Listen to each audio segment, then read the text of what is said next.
According to St. Augustine, in arguably every human being's life experience, we all desire to be happy. Or in other words, we all desire to be fulfilled. I mean, take a moment and think about it. What is the underlying desire behind every decision that you make in your life? Is it not to be happy? Even when we do something for the good of another person, if we're honest with ourselves, don't we still do it because we believe in the end it'll make us happy? The fact of the matter is, whether we like it or not, it seems that we as human beings have this innate desire to be happy, to be fulfilled. And we don't just desire to be happy or fulfilled for a moment, we want it to last. But as you likely know, anyone who has sought ultimate happiness or lasting happiness in the many things of this world, such as food, pleasure, power, money, honor, or even relationships, knows that this world is unable to offer a happiness that truly lasts.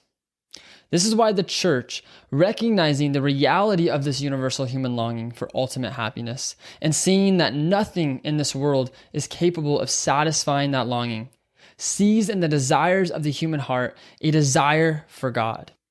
This reminds me of one of my favorite lines from C.S. Lewis, which can be found in his famous book, Mere Christianity, where he states, quote, "Creatures are not born with desires unless satisfaction for those desires exists.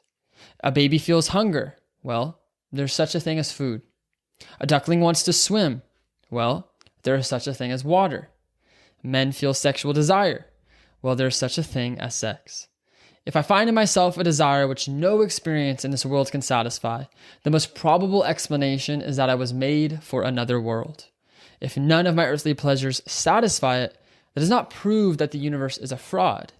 Probably earthly pleasures were never meant to satisfy it, but only to arouse it, to suggest the real thing.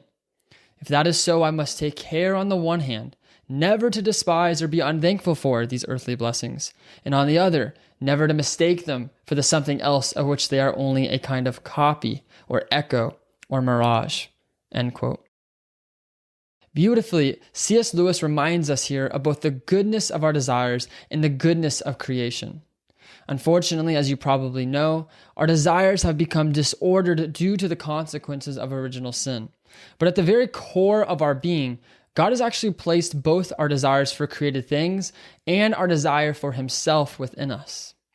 It is when we put all our attention on our desires for created things, mistaking them, as C.S. Lewis said, for something else of which they are only a kind of copy, echo, or mirage, that we have chosen to live disorderly. Or in other words, out of the proper order of reality.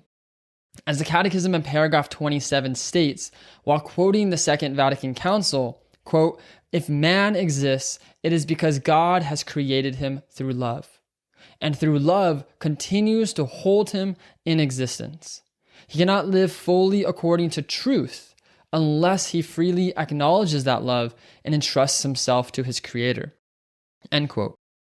Whether or not we choose to believe it and live according to it, the truth here taught by our Catholic faith is that God has not only created us through love, but also continues to hold us in existence through love.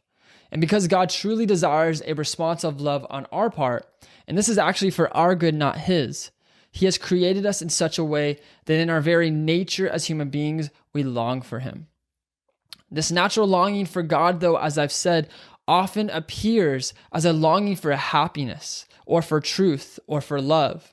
But we can't miss that it's God, both quietly and sometimes loudly, calling us to himself.